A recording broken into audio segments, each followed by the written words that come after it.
Hello friends, welcome to my YouTube channel Fatafat general education. तो आज इस वीडियो में हम लोग डीएलएड यानी बीटीसी प्रथम सेमेस्टर परीक्षा 2023 का पेपर सॉल्व करेंगे। तो प्रश्न पत्र है प्रथम और विषय का नाम है बाल विकास एवं सीखने की प्रक्रिया। तो इसका हम लोग संपूर्ण परीक्षा प्रश्न पत्र का प्रमाणित यानी विस्तृत हल देखेंगे। तो इसमें बहुविकल्पी वस्तुनिष्ठ में 15 क्वेश्चन है, उसे पहले हम लोग देखते हैं। तो वस्तुनिष्ठ का पहला क्वेश्चन है, केंद्रीय प्रवृत्ति का मापक नहीं है। तो केंद्रीय प्रवृत्ति का मापक क्या नहीं है? ऑप्शन है मध्यमान, माध्यांक, प्रसार या बहुलक। तो जो इसका राइट आंसर है प्रसार जो है क्या है, केंद्रीय प्रवृत्ति का मापक नहीं है, यही इसका राइट आंसर हो जाएगा। अगला क्वेश्चन है, थार्नडाइक ने सीखने से संबंधित मुख्य कितने सिद्धांतों का प्रतिपादन किया है? तो कितने सिद्धांतों का प्रतिपादन किया है? ऑप्शन है 5, दूसरा ऑप्शन है 6, तीसरा है 4 और चौथा है 3। तो इसका राइट आंसर हो जाएगा ऑप्शन नंबर 4। इन्होंने थार्नडाइक ने 3 सिद्धांत दिए थे। वो सिद्धांत है तत्परता का नियम, अभ्यास का नियम, प्रभाव का नियम। तीसरा क्वेश्चन है, नवजात शिशु में हड्डियों की संख्या होती है। तो नवजात शिशु में कितनी हड्डियों की संख्या होती है? 100, 300, 306, 206। तो इसका राइट आंसर हो जाएगा नवजात शिशु में हड्डियों की संख्या होती है 300 और एक वयस्क व्यक्ति में हड्डियों की संख्या होती है 206।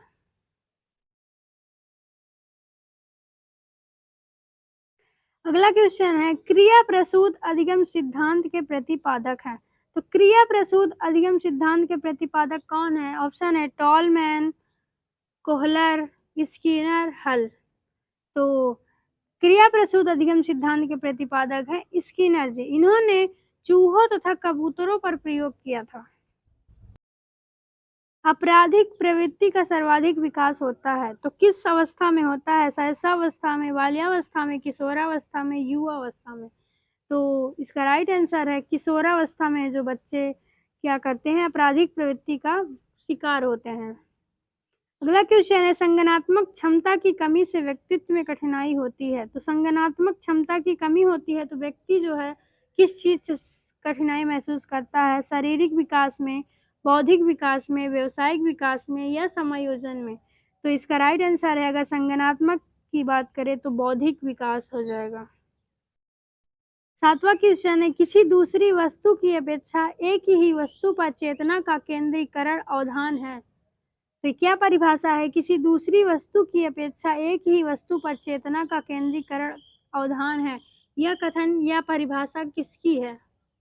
ऑप्शन है क्रो एवं क्रो का, डम्बिल का, वुडवर्थ का या फिर एवरिल का। तो इसका राइट आंसर है जो ऑप्शन नंबर बी, डम्बिल का। बुद्धि का विकास लगभग पूर्ण हो जाता है। तो बुद्धि का विकास किस अवस्था में लगभग पूर्ण हो जाता है? ऑप्शन है किशोरावस्था, बाल्यावस्था, शैशवावस्था या सभी अवस्था में। तो बुद्धि का विकास जो लगभग पूर्ण हो जाता है वो किशोरावस्था में होता है। सीखने को प्रभावित करने वाले सबसे महत्वपूर्ण कारक क्या हैं? प्रेरणा, ध्यान, रुचि या स्मृति। तो सीखने को जो प्रभावित करने वाला सबसे महत्वपूर्ण कारक प्रेरणा है, मोटिवेशन। बालक में अभिप्रेरणा उत्पन्न करने का प्रमुख स्रोत है। तो बालक में अभिप्रेरणा उत्पन्न करने का प्रमुख स्रोत क्या है? उद्दीपक, रुचि, आवश्यकता, उपयुक्त सभी। तो बालक में अभिप्रेरणा उत्पन्न करने का सबसे महत्वपूर्ण स्रोत, तो इसका स्रोत क्या हो जाएगा? उपयुक्त सभी।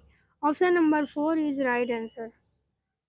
आनुवंशिकता का वाहक होता है। तो आनुवंशिकता का वाहक क्या होता है? ऑप्शन है आरएनए केंद्रक, जीन्स, सिरा। तो आनुवंशिकता का वाहक होता है जीन्स। व्यक्तित्व मापन की सबसे अच्छी विधि है। तो व्यक्तित्व मापन की सबसे अच्छी विधि कौन सी है? व्यक्तिगत, वस्तुनिष्ठ, प्रक्षेपण या फिर उपर्युक्त सभी। तो इसका राइट आंसर है प्रक्षेपण जो है व्यक्तित्व मापन की सबसे अच्छी विधि है।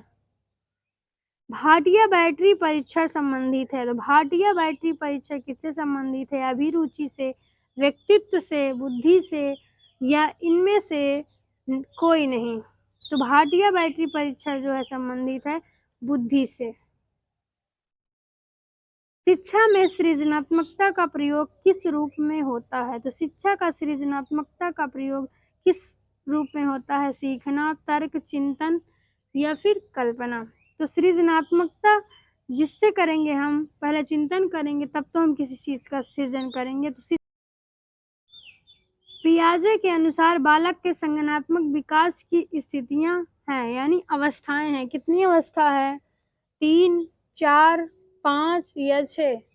तो पियाजे के अनुसार संज्ञानात्मक विकास की जो है अवस्था है वो ऑप्शन नंबर 2 यानी 4 अवस्थाएं हैं। पहली अवस्था है संवेदी गामक अवस्था जो 0 से लेकर 2 वर्ष होती है। फिर पूर्व संक्रियात्मक अवस्था जो 2 से 7 वर्ष होती है। फिर तीसरा है मूर्त संक्रियात्मक अवस्था जो 7 से 11 वर्ष की होती है। फिर चौथा है औपचारिक संक्रियात्मक अवस्था जो 11 से लेकर 15 वर्ष तक होती है।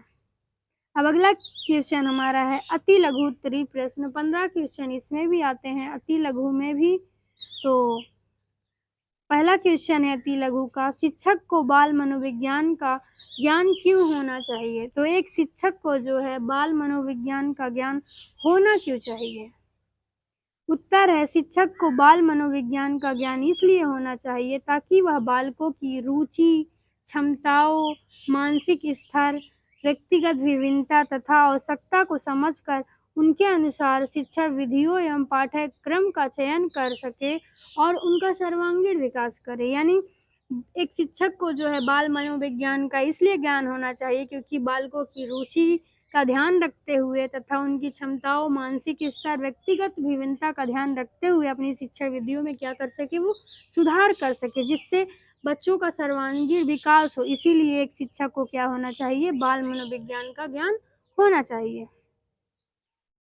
अगला क्वेश्चन है बाल्यावस्था की 2 प्रमुख विशेषता बताइए। यानी बाल्यावस्था में जो बच्चे क्या करते हैं उनकी 2 विशेषताएं बताई हैं। बाल्यावस्था जो है 6 से 12 वर्ष की आयु को कहते हैं। इनकी 2 प्रमुख विशेषताएं निम्नलिखित है। पहला है शारीरिक एवं मानसिक स्थिरता। इस अवस्था में बालक के विकास की गति जो है स्थापित आ जाता है, यानी इनके शारीरिक और मानसिक जो स्थायी होती है ये रुक सा जाता है। आगे है दूसरा जिज्ञासा की तीव्र प्रवृत्ति एवं सामाजिकता। बालक नई वस्तुओं के बारे में प्रश्न पूछता है तथा समूहों में खेलना पसंद करता है। इस अवस्था को टोली की अवस्था भी कहा जाती है क्योंकि बालक इस अवस्था में स्कूल जाते हैं और वहाँ पे समूह में रहना पसंद करते हैं, दोस्त बनाते हैं। इन्हें इसीलिए टोली की अवस्था कही गई और इन्हें गंदी अवस्था भी कही गई है क्योंकि इस उम्र में बच्चे जो है ज़्यादा खेल कूद करते हैं और कपड़े गंदे करते हैं, इसलिए इस अवस्था को क्या कहते हैं? गंदी अवस्था कहते हैं। अगला क्वेश्चन है बालक में विस्मृति कम करने के 2 उपाय। यानी जो बालक भूलता है उसे कम करने के 2 उपाय बताना है। पहला है पाठ की पुनरावृत्ति। सीखे गए पाठ का समय समय पर पुनः अभ्यास व दोहराव करना चाहिए। दूसरा है अर्थपूर्ण अधिगम। विषय सामग्री को रटने के बजाय समझकर रुचिपूर्ण ढंग से सीखना चाहिए। अगला क्वेश्चन है रुचि का शैक्षिक महत्व लिखिए। रुचि का शैक्षिक महत्व क्या है? उत्तर है रुचि शिक्षण अधिगम प्रक्रिया का आधार है। जब छात्र की रुचि किसी विषय में होती है तो वह ध्यान केंद्रित करके शीघ्रता से अधिगम स्थायी होता है, अनुशासन बना रहता है और बालकों में सक्रियता आती है। अधिगम स्थानांतरण संप्रत्यय को स्पष्ट कीजिए। तो अधिगम स्थानांतरण संप्रत्यय क्या है ये बताना है। जब किसी एक परिस्थिति में अर्जित ज्ञान, कौशल, अनुभव या प्रशिक्षण का उपयोग किसी दूसरी नवीन परिस्थितियों में सीखने के लिए किया जाता है तो उसे हम अधिगम का स्थानांतरण कहते हैं। जैसे साइकिल चलाने का ज्ञान हम क्या करें? मोटरसाइकिल चलाने सीखने में करते हैं। जैसे हमें साइकिल चलाना आता है उसी के आधार पर हम मोटरसाइकिल चलाना सीखे। यही क्या है, हमारा अधिगम स्थानांतरण है।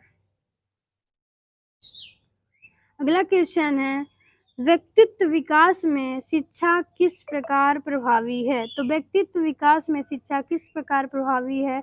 आंसर है, शिक्षा व्यक्ति के नैतिक, मानसिक, संवेगात्मक एवं सामाजिक गुणों का परिमार्जन करती है।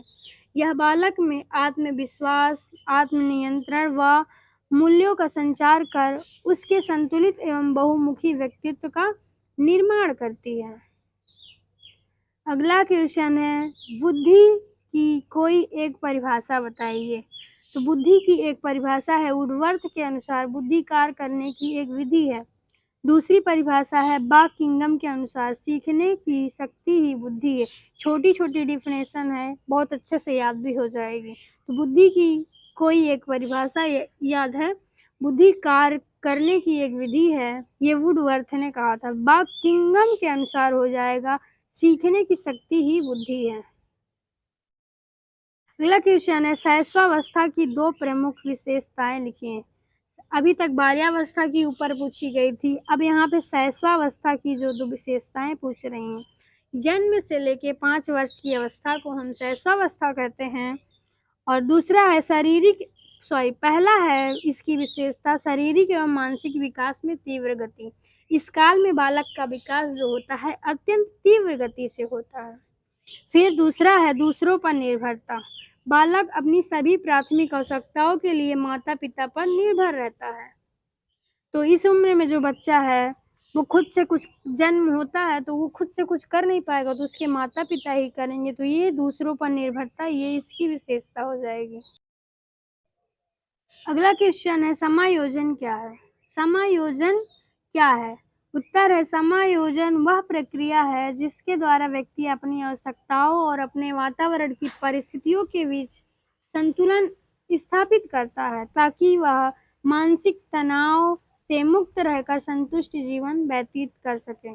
तो समायोजन वह प्रक्रिया है जो व्यक्ति अपनी आवश्यकता और अपने वातावरण के बीच क्या करे, परिस्थितियों के बीच संतुलन बना सके, उसी को हम समायोजन कहते हैं। सिंपल सी डिफिनेशन कहे तो अगर हम किसी भी जगह पे गए, उसे अपनी आवश्यकता के अनुसार, परिस्थितियों के अनुसार खुद को ढाल लेना ही क्या है, समायोजन है। अगला क्वेश्चन है, व्यक्तित्व की कोई एक परिभाषा लिखिए।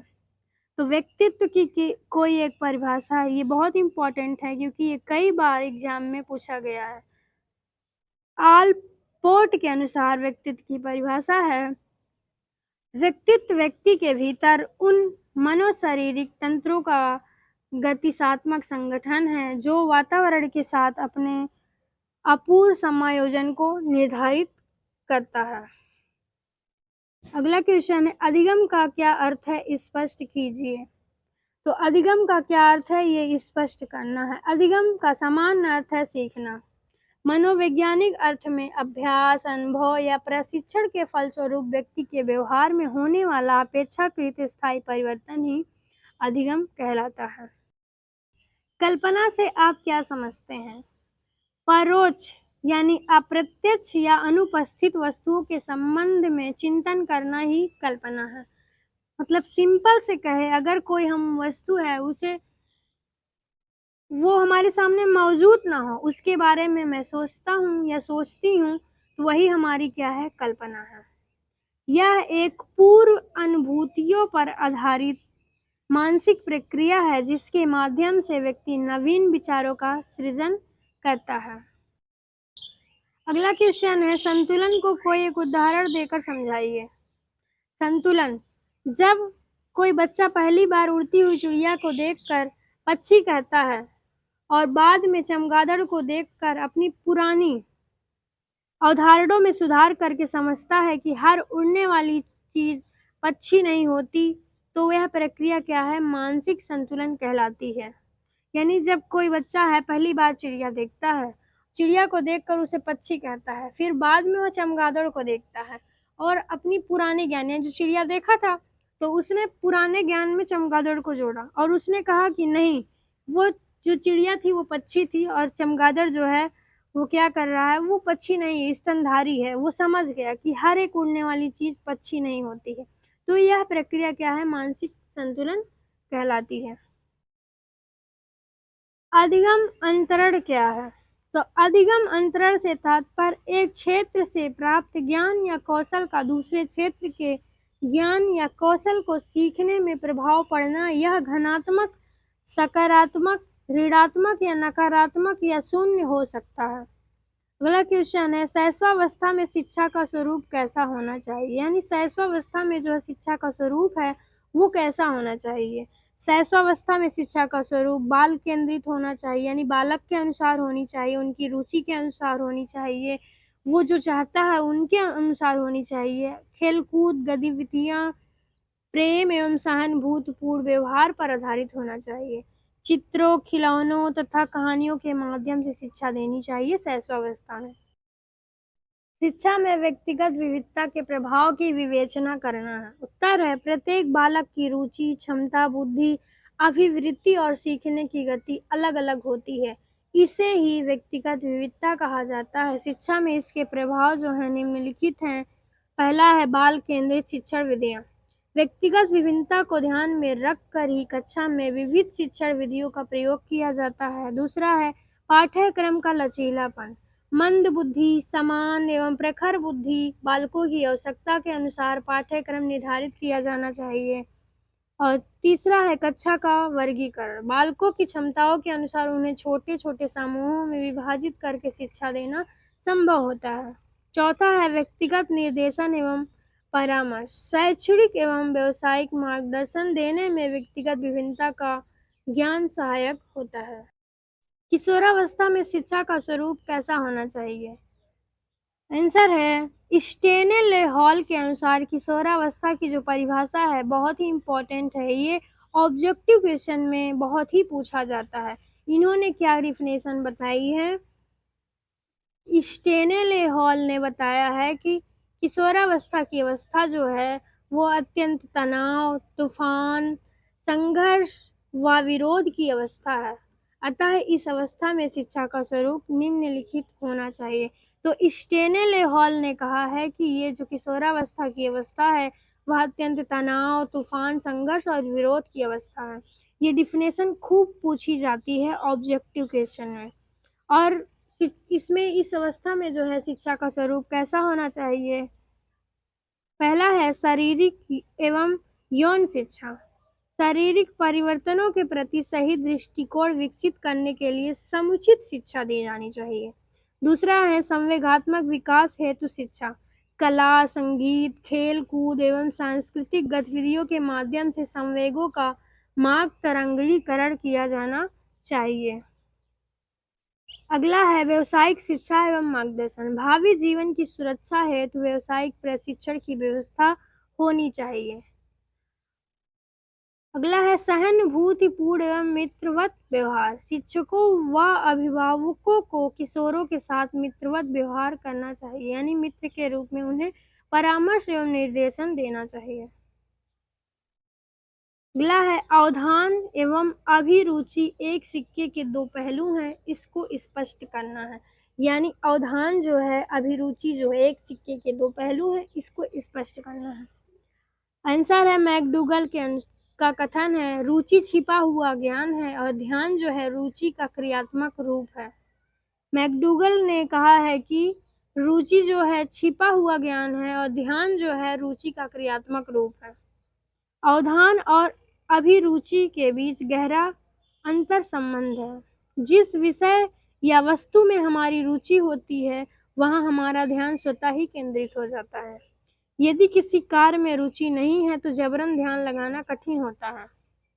इसी प्रकार जब हम किसी वस्तु पर ध्यान केंद्रित करते हैं तो धीरे धीरे हमारी रुचि भी उत्पन्न होने लगती है।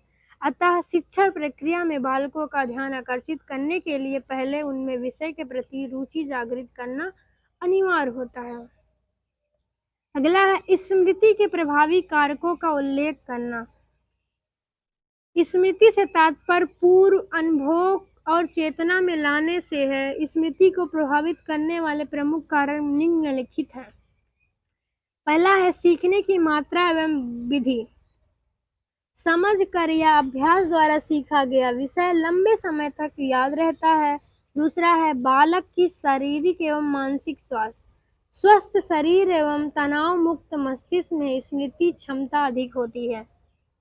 विषय सामग्री का स्वरूप अर्थपूर्ण, रोचक तथा कर्मबद्ध सामग्री जल्दी याद रहती है। अगला है प्रेरणा व रुचि। तीव्र इच्छा और प्रेरणा होने पर स्मृति दृढ़ होती है यानी मजबूत होती है। आयु एवं बुद्धि, मानसिक परिपक्वता बढ़ने के साथ धारण क्षमता बढ़ती है। अगला क्वेश्चन है प्राक्षेपी परीक्षण से आप क्या समझते हैं? इन्हीं दो प्राक्षेपी परीक्षणों के नाम बताना है। आंसर है, अर्थ है प्राक्षेपी परीक्षण। प्राक्षेपी परीक्षण व्यक्तित्व मापन की वह विधि है जिसमें व्यक्ति के समक्ष अस्पष्ट, अनिर्धारित या असंगठित उद्दीपक जैसे स्याही के धब्बे या चित्र प्रस्तुत किए जाते हैं। व्यक्ति इन पर प्रतिक्रिया देते समय अनजाने में ही अचेतन मन की इच्छाओं, ग्रंथियों और भावनाओं का प्रक्षेपण कर देता है। दो प्रमुख प्रक्षेपी परीक्षणों के नाम। पहला है रोरसा स्याही धब्बा परीक्षण। इन्होंने हरमन रोरसा द्वारा विकसित किया गया है। विषय आत्मबोधन परीक्षण जिसे कहते हैं TAT और इसका निर्माण जो है मरे एवं मार्गन ने किया है। TAT परीक्षण का निर्माण किसने किया है? मरे एवं मार्गन। ये जो है ऑब्जेक्टिव क्वेश्चन में खूब पूछा जाता है। सीखने के वक्र से आप क्या समझते हैं? उनके विभिन्न प्रकारों का उल्लेख कीजिए। सीखने की गति, प्रगति या अवनति को जब ग्राफ, पेपर या रेखा चित्र के रूप में प्रदर्शित किया जाता है तो उसे हम सीखने का वक्र कहते हैं। तो सीखने का वक्र किसे कहते हैं? जैसे हम कोई चीज सीख रहे हैं, उसकी गति, प्रगति, अवनति को जब एक ग्राफ पेपर में रेखा चित्र कर देते हैं इस तरह से, कभी ज़्यादा सीखा, कभी कम सीखा, कभी ज़्यादा सीखा, कभी कम सीखा, एक रेखा चित्र के रूप में प्रदर्शित कर देते हैं तो उसे हम क्या कहते हैं? सीखने का वक्र कहते हैं। सीखने के वक्र के प्रकार। तो सीखने के वक्र के कई प्रकार हैं। पहला है सरल रेखीय वक्र, जब सीखने की गति समान होती है। दूसरा है उन्नतोदर वक्र, प्रारंभ में तीव्र गति फिर धीरे धीरे मंद हो जाती है। तीसरा है नतोदर वक्र, प्रारंभ में गति मंद होती है, बाद में तीव्र हो जाती है। चौथा है मिश्रित वक्र, जिसमें गति कभी तीव्र होती है, कभी मंद होती है, यश के आकार की आकृति बन जाती है, वही मिश्रित वक्र कहलाता है। बाल विकास का क्षेत्र स्पष्ट कीजिए। बाल विकास का क्षेत्र जो है अत्यंत व्यापक है यानी बड़ा है। इसके अंतर्गत गर्भावस्था से लेकर किशोरावस्था तक बालक में होने वाले विभिन्न परिवर्तनों, पहलुओं का अध्ययन किया जाता है। पहला है विभिन्न अवस्थाओं का अध्ययन, जैसे गर्भावस्था, शैशवावस्था, बाल्यावस्था, किशोरावस्था।